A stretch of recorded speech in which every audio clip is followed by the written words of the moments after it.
오늘은 사무엘하 18장 1절에서부터 우리 말씀을 나누도록 하겠습니다.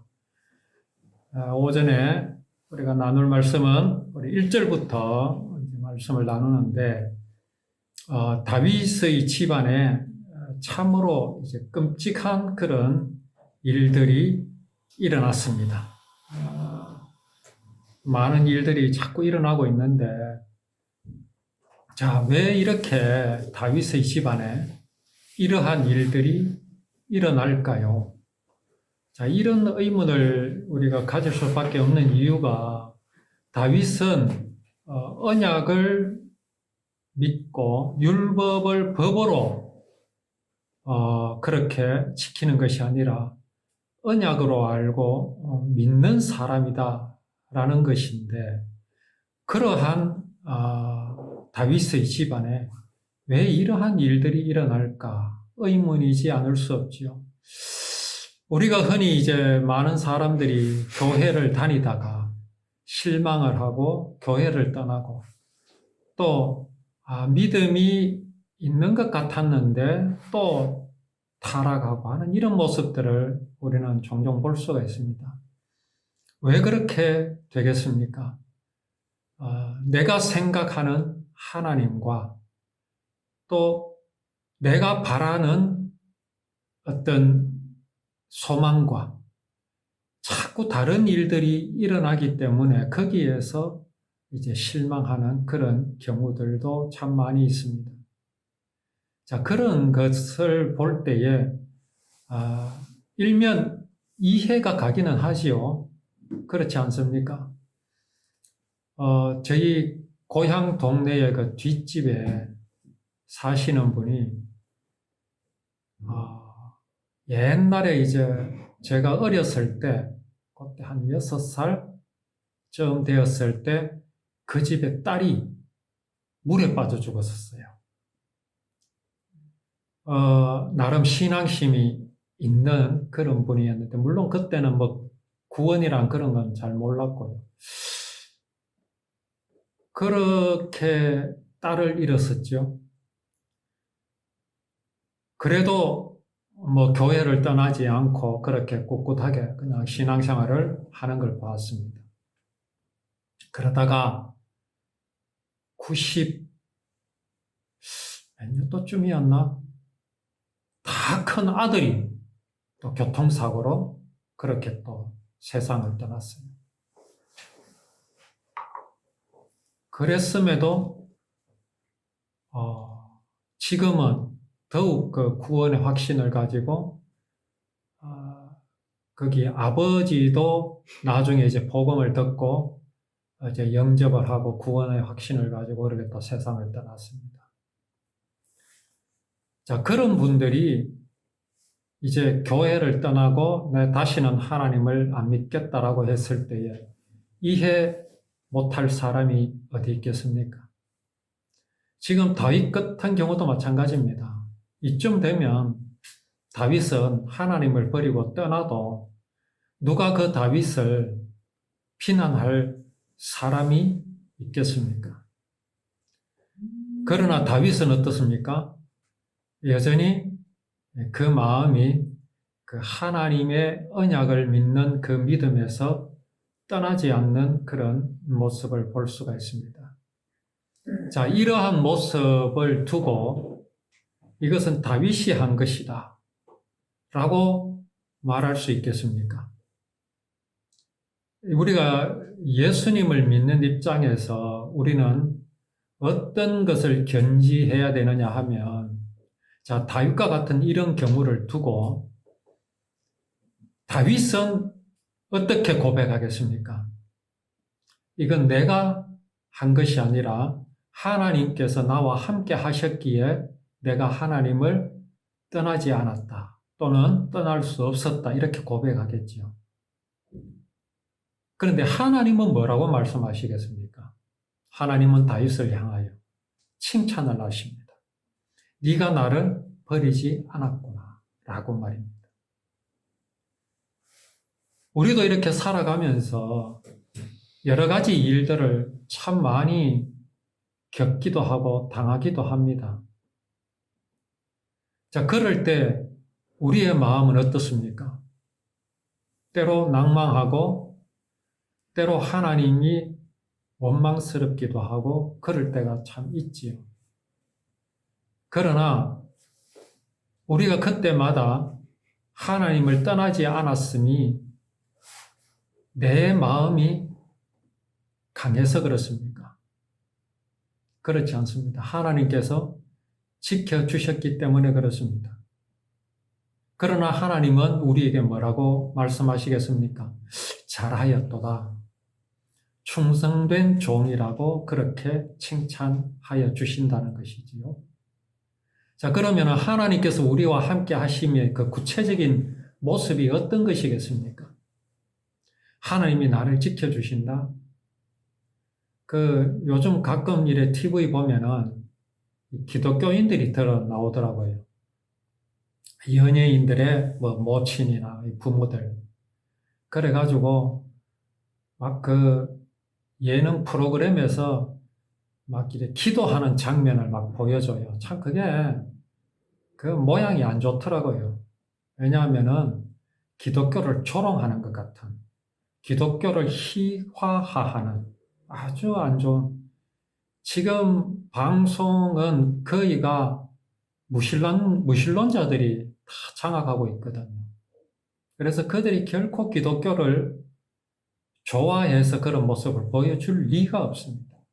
아니나 다를까 기도하는 것들이 다 뭐냐, 팔공산 갓바위에서 치성 드리는 모습이나 기도하는 모습이 다를 게 하나도 없어요.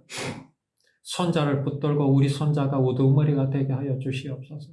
머리가 될전전 꼬리가 되지 않게 하여 주시옵소서. 아니 그러면은 다 머리 되면 꼬리는 누가 합니까? 꼬리는 아무 가치가 없습니까? 치타가 꼬리가 부러지면요 못 삽니다. 원숭이는요 꼬리 없는 원숭이도 있지만 꼬리가 있는 원숭이는요 꼬리가 없어져 버리면요 나무에서 살 수가 없습니다. 물고기가 꼬리가 없으면 어떻게 되겠습니까? 앞으로 나갈 수가 없습니다.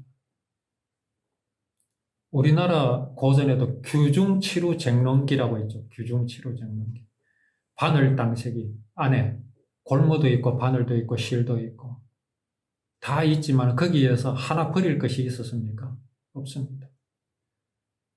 발이 입을 보고 부러워합니다. 너는 맛있는 걸 먹네. 입은 발을 보고 부러워하지요. 너는 온갖 데 다 다닐 수 있으니 어느 하나 중요하지 않는 것 없습니다. 그런데 내 손자는 머리만 되게 하고 꼬리가 되지 않게 해주시옵소서라는 건 뭡니까? 꼬리를 무시하는 거죠. 오늘날 많은 사람들이 교회 다니면서 실망을 하는 이유가 그겁니다. 하나님과 코드가 맞지를 않아요. 하나님이 주시고자 원하시는 것과 내가 바라는 것이 전혀 맞지를 않아요. 그래서 실망하고 낭망하는 겁니다. 사람이 바라는 건 뭐겠습니까? 사울이 바랬던 게 뭡니까? 이스라엘의 왕입니다. 그냥 정치적인 왕입니다. 그것이 잘못되니까 사울은 흔들렸지요. 흔들렸잖아요. 어디서 흔들렸습니까? 이스라엘 백성들이 다윗을 칭송하는 데서 흔들려버렸지요. 사울이 그렇게 흔들린 이유가 뭡니까? 언약에 머물러 있지 않았기 때문에 그렇습니다. 하나님의 언약대로 하나님은 이스라엘을 이끌어 나가실 것이라는 그런 확신이 있었다면 누가 왕이 된들 무슨 상관이 있습니까? 오히려 기뻐할 일이죠. 그런데 사울은 뭘 바랐습니까? 하나님께서 나를 이스라엘의 왕으로 세워주시고 굳건히 세워주실 것이라고 그렇게 믿었던 겁니다. 그 믿음이 잘못된 겁니다. 하나님은 사울을 왕으로 세우시는 것이 아니라 언약 가진 사람을 이스라엘의 왕으로 세우시려고 작정하신 하나님이십니다.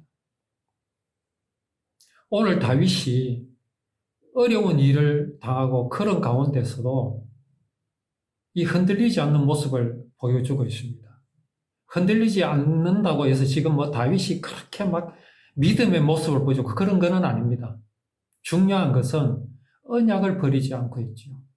그러나 다윗의 나약한 모습은 많이 보입니다. 근데 참으로 중요한 것은 다윗은 언약에서 떠나지 않고 있다 하는 그게 이제 중요한 것이고 우리가 바라봐야 할 중요한 대목입니다. 자, 이제 다윗이 요단강을 건너서 도망을 하였지요. 시간을 벌었습니다. 그 다윗을 배신하고 떠났던 그 사람이 있었지요. 그 사람 이름이 누구였습니까? 이런 걸 좀 기억할 줄 알아야 됩니다. 그게 잘 안 돼요.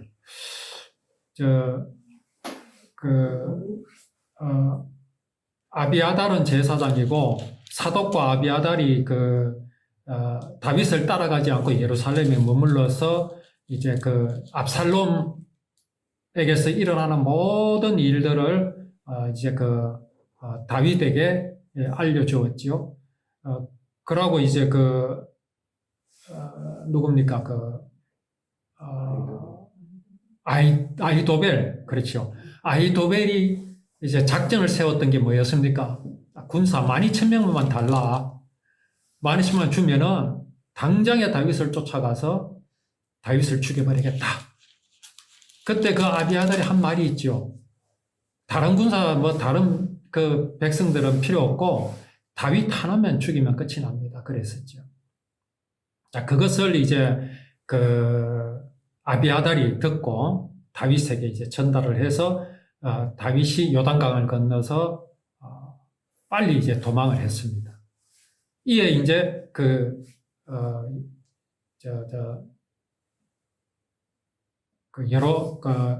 압살롬이 또 요단강을 건너서 이제 다윗을 이제 추격을 했습니다. 추격을 하고 그때 이제 다윗이 군사들을 이제 다 정비를 하지요. 그래서 천부장과 백부장을 그렇게 세웠습니다. 그리고 이제 백성들을 이제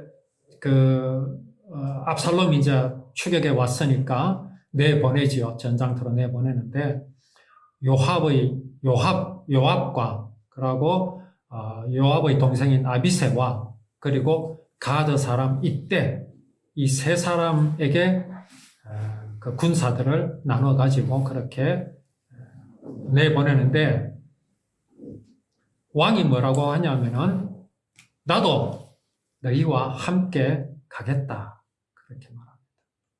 다윗이 그러지. 다윗은 뭡니까?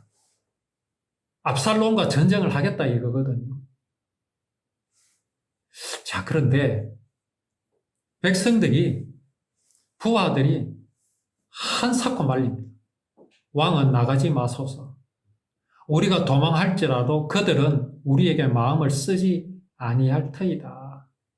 이 말을 지금 요압이나 또 아비새나 이때가 다윗한테 말을 합니다. 저 압살롬의 군대는 우리에게는 신경 안 쓴다. 오직 왕만을 죽이려고 오는 것이다. 그러니까 나서지 마라. 이 말을 어떻게 할 수 있었겠습니까? 이게 바로 아비아달이 아니고 아까 뭡니까? 아히도벨의 계략이었습니다. 아히도벨의 계획은 뭐였습니까? 오직 다윗 왕만 잡으면 이스라엘은 유다 군대는 다 흩어진다. 다윗의 군대는 다 흩어진다. 그리고 아히도벨의 마음에 있는 원한이 있잖아요. 자기 손녀, 딸을, 사위를 죽인 다윗.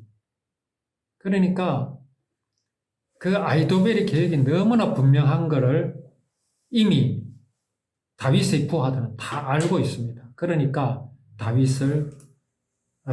보고 그러죠. 왕은 나가지 마소서. 우리가 도망할지라도 그들은 우리에게 마음을 쓰지 않는다. 오직 당신만을 쫓아올 것이니까 여기 남아있으라 그러죠. 절반이 죽을지라도 우리에게 마음을 쓰지 아니할 것이다.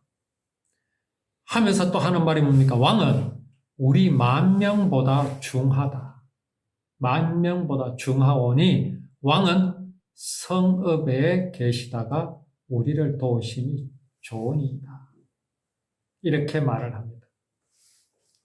자, 여기에서 이제 앞에서 말씀드린 것은 이미 그 압살롬의 작전을 다윗의 군대는 알고 있었다라는 것과, 그리고 이 다윗의 신하들의 그 충성된 마음을 또 볼 수가 있죠. 다윗을 향하여 정말 충성된 마음을 보이고 있습니다. 자, 이 사람들이 어떤 사람들입니까? 다윗이 흥할 때, 다윗이 한참 잘 나갈 때에 다윗을 따랐던 사람들이 아니라는 겁니다. 다윗이 정말 보잘것없고 사울에게 쫓기고 그럴 때부터 다윗을 따랐던 사람입니다. 특히 요압 같은 사람들, 아비새 같은 사람들. 정말로 다윗을 봤을 때 저 사람이 도대체 뭐가 되겠느냐 할 정도로 정말 미래가 보이지 않은 가운데서도 다윗을 따랐던 사람들입니다. 그리고 여기 가드 사람, 이때라는 사람은 어떻습니까? 이 사람은요, 이스라엘 사람도 아닙니다. 아브라함의 후손도 아닙니다. 블레셋 사람입니다. 그럼에도 다윗을 따르는 사람이죠. 이 사람들은 다윗이 가장 어려울 때 따랐던 사람이기 때문에 이 사람들은 흔들리지를 않습니다. 지금 압살롬을 피해서 도망한다고 하지만 옛날에 사울을 피해서 도망할 때보다 다윗은 지금 훨씬 형편이 나은 가운데 있습니다. 몇만 명이 다윗을 따라가고 있거든요. 칼을 잘 쏘고 싸움을 능히 할 수 있는 사람에도 지금 몇천 명이 됩니다. 그러니 이 사람들은요, 다윗을 따랐는데 그 이유가 무엇이냐라는 거죠. 이 사람들의 마음은요, 참 가난한 사람들입니다. 무엇으로 가난한 사람들이겠습니까? 이 사람들의 마음은 애통하는 마음이 있는 사람들입니다. 무엇 때문에 애통하겠습니까? 하나님 앞에서 죄가 무엇인지를 아는 사람들입니다. 그리고 그 하나님께서 이러한 죄인을 어떻게 구원하실지, 어떤 모양으로 그 구원을 이루실지에 대해서 정확하게 알고 있는 사람들입니다. 그 정확하게 보여주시는 것이 무엇입니까? 그게 바로 율법입니다. 다윗이 알고 있는 율법을 이들도 잘 알고 있습니다. 다윗이 율법을 언약으로 깨닫고 있음 같이 이 사람들의 마음도 그렇습니다. 그러니 이들은 하나님의 언약 가운데서 하나가 되어 있지요. 그러니 다윗의 어떤 모습에 따라 이 사람들은 변하지 않습니다. 다윗을 왕으로 섬기고 있지만 그들 마음속에 진정한 왕은 다윗이 아닙니다. 누구시겠습니까? 바로 여호와 하나님이십니다. 하나님 안에서 이들은 다윗을 바라보고 있기 때문에 사울의 휘하에 있는 사람들과는 전혀 다릅니다. 전혀 다릅니다. 그들은 사울을 바라보고 있잖아요. 하늘에는 태양이 있고 달이 있죠. 달은 어떻습니까? 변합니다. 반달도 됐다가 금음도 있고 초생달도 있고 다른 변화. 그럼 태양은 어떻습니까? 변하지 않습니다. 우리가 의미적으로 그렇잖아요. 다윗을 따르는 사람들은 태양을 바라보고 있다면 사울을 따르는 사람은 언제든 변하는 달을 바라보고 있는 겁니다. 그래서 보름달이 환하게 비칠 때는 막 기쁘고 즐겁고 좋다가 달이 기울고 초생달이 되면요, 고마 희미해지고 심지어 금음이 되면요 완전히 죽어버리고 사라져버리는 것이 사울을 따르는 사람들의 심정입니다. 그런데 우리는 어떻습니까? 우리는 변하지 않는 태양이신 예수 그리스도로 하나님을 따릅니까? 아니면 늘 변하는 내 마음을 따르고 있습니까? 그런데 우리는요, 내 마음을 따를 때가 참 많습니다. 더 많습니다. 더 많은 게 아니라 99.9%죠. 그럼에도 하나님께서는 이런 나를 여전히 사랑하신다는 사실을 그것만큼은 우리는 잊어버리지 말아야 합니다. 다윗을 따르는 사람들이 그렇습니다. 그들 마음속에 왜 없었겠습니까? 다윗이 막 힘이 없고 이럴 때마다 그들은 왜 불안하지 않았겠습니까? 있지요. 당연히 있지요. 그럼에도 불구하고 그들 마음속에 언약이 자리 잡고 있다는 사실이 참 하나님 앞에 감사한 일이고 은혜로운 일이 아닐 수 없지요. 자, 왕이 이제 요압과 아비새와 이때에게 명령해서 나를 위하여 젊은 압살롬을 너그러이 대우하라. 자, 이 말을 요압과 아비새 이때가 듣습니다. 이 다윗의 마음을 요압이 이해할 수 있겠습니까? 조금도 이해하지 못합니다. 이 사람들이 다윗이 사울에게 쫓길 때에 다윗이 사울을 죽일 수 있는 기회가 얼마든지 있었지요. 그때마다 다윗에게 말합니다. 저 사울을 처단해야 된다. 그러나 다윗은 뭐라고 말하지요? 하나님께서 기름 부어서 세운 왕을 내 손으로 어떻게 하면 할 수 없다. 해서도 안 된다라고 합니다. 그렇게 신하들에게 말을 했었습니다. 자, 지금 압살롬에 대해서 다윗이 이렇게 말하고 있는 이유가 뭐겠습니까? 다른 이유 없습니다. 아들이기 때문에 그렇습니다. 그런데 압살롬은 이 마음을 알겠습니까? 모릅니다. 압살롬은요, 다윗을 죽이려고 하고 있습니다. 이게요, 좀 비약 같지만 우리 인생이 그래요. 우리 마음이 그렇다는 겁니다. 하나님은요, 우리가 당신을 죽이려고 하고 당신을 내 마음속에 지워버리려고 하고 또 우리는 지워버리고 그렇게 살아가고 있음에도 불구하고 하나님은 뭐라고 말씀하시냐면은 저 젊은 압살롬을 너그러이 대우하라. 그렇게 말씀하십니다. 만약에 그렇게 하시지 않았다면 우리는 벌써 죽었습니다. 벌써 죽었습니다. 이 세상은요, 벌써 사라졌습니다. 여기 이 세상에 존재하는 사람요, 단 한 사람도 남을 수 없습니다. 하나님이 너그러이 참으셨기 때문에 또 참으시는 중에 계시기 때문에 오늘날까지 사람은 이렇게 지구상에서 살아가고 있는 겁니다. 그걸 사람들이 압니까? 모릅니다. 알려고 하지도 않습니다. 오히려 그런 하나님은 약해서 그런 줄 압니다. 하나님은 존재하지 않아서 그런 줄 압니다. 그렇지 않습니다. 압살롬은 지금 어떻습니까? 다윗의 이 마음을 모릅니다. 다윗은 그 아들을 살리려 하고 있잖아요. 그런데 압살롬은 다윗을 죽이려고 하고 있습니다. 그런 아버지의 마음을 압살롬은 모릅니다. 요압은 알겠습니까? 요압도 모릅니다. 알고 싶지도 않습니다. 요압의 마음은. 다윗과 다릅니다. 요압은요, 언제든지 기회만 있으면 압살롬을 죽이려 합니다.